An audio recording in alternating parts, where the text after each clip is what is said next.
नमस्कार श्रोता बंधु आम शरीर पर टिप्स रे आपनको स्वागत। आज मो वीडियो माध्यम किसी कहवाई चाहूँगी जलखिया कर प्रकृत समय कौन सुस्थ शरीर पर यही सब खाଇବା आवश्यक।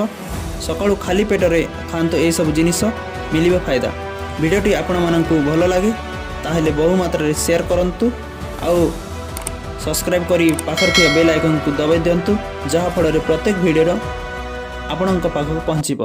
जलखिया करिवार प्रकृत समय कौन सुस्थ शरीर पर यही सब खाଇବା आवश्यक।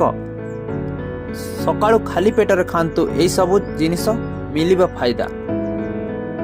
सकाळु ब्रश करिवा परे खाली पेटरे कौन खाଇବା दरकार जहा द्वारा दिन सारा सतेज लागिबो सह भोक को मिलिबो आशिस्त। सकाळे उठिबा परे अनेक लोक तो चा तो आउ केतेक लोक फास्ट फूड खाई निजर दिन आरंभ करथांती किंतु एपरि करिवा स्वास्थ्य पक्षे हानिकर होइथाय। खाद्य ग्रहण करिवार सबुठार महत्व भोजन हेउछि सकाळर जलखिया। मनीष शरीर को सकाळर जलखिया ही उत्तम शक्ति जोगाइबा सह सारा दिन काम करिबा पई शक्ति जोगाइथाय। शारीरिक स्वास्थ्यता मिलिबा सहित मानसिक स्तर रे मध्य सकारात्मक शक्ति आनिथाय। सकाळर जलखिया करिबा द्वारा शरीर को ग्लूकोज मिलिबा सहित शरीरर विभिन्न अंग को शक्ति प्रवाहित होइथाय। एहा द्वारा मस्तिष्क सठिक भाव में कार्य करे।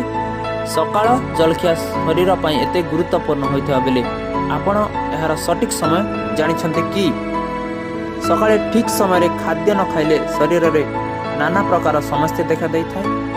किंतु जदि आपण सकाळर जलखिया न खांती तेबे शरीर शक्तिहीन हेबा सह दिनर प्रथम भाग रे दुर्बल अनुभव होइथाय।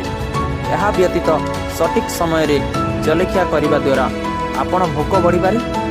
एहा द्वारा अधिक खाद्य खाइथांती एवं शरीर ओजन वृद्धि होइथांती।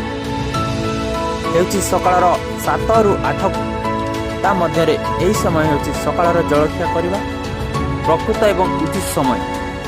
तेबे कोनोसी परिस्थिति रे सकाळ 10टा परे जलखिया रे विलंब करिबा उचित नुह। आपण जदि उठिबार विलंब होइथाय तेबे उठिबार 1 घंटा भितर जलखिया करिबा उचित। कारण गोटे रातिर उपवास परे आम शरीर को खाद्यर आवश्यकता पड़ी थाए एवं सकाळु ग्लूकोज स्तर साधारणतः कम होइथाय। तेणु सकाळर जलखिया ही द्वारा ही दिनर आरंभ करिबा पई शक्ति जोगाई थाए। आमे कोन खाइबा सकाळे सकाळर जलखिया सुस्थक खाद्य खाइ परिबा। फल एवं फाइबर युक्त खाद्य को आपण निज सकाळ जलखिया रे शामिल करि परिबे। एहा हजम प्रक्रिया रे सहायता करे। एहा व्यतीत जलखिया रे ओटमिल्स फल एवं पनीपरिबा स्मिथ अंडा एवं स्टोक आदि जिनिस को सकाळर जलखिया रे खाइबा उचित। सकाळ जलखिया खाइबा द्वारा भोक कम लागि थाए एवं एहा अतिरिक्त खाइबारु बंचाई थाए जहा ओजन नियंत्रण करथाय। तेणु सकाळर जलखिया शरीर पर अत्यंत महत्वपूर्ण होइथाय। आसंतु जानिबा सकाळु खाली पेटरे कोन खाइबा द्वारा आपण रहि परिबे सुस्थ। सकाळु खाली पेटरे उषम पानी सह महू ओ लेंबू मिसाई पीबा उचित। एहा पीबा द्वारा पेट परिष्कार रहिथाय।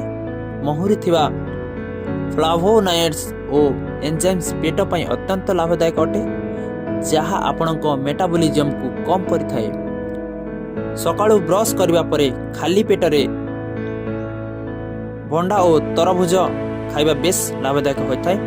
सकाळु सकाळु एहाकु खाली पेटरे खाइबा द्वारा हजम प्रक्रिया रे वृद्धि होइथाय।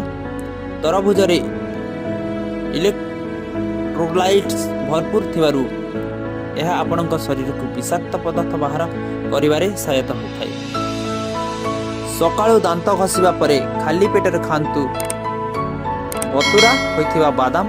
एहा स्वास्थ्य पक्षे बेसी लाभदायक होइथाय। एहा छड़ा हजम प्रक्रिया को मध्य उन्नयन करिबा सह पेटर पीएच स्तर को मध्य स्वाभाविक होइथाय।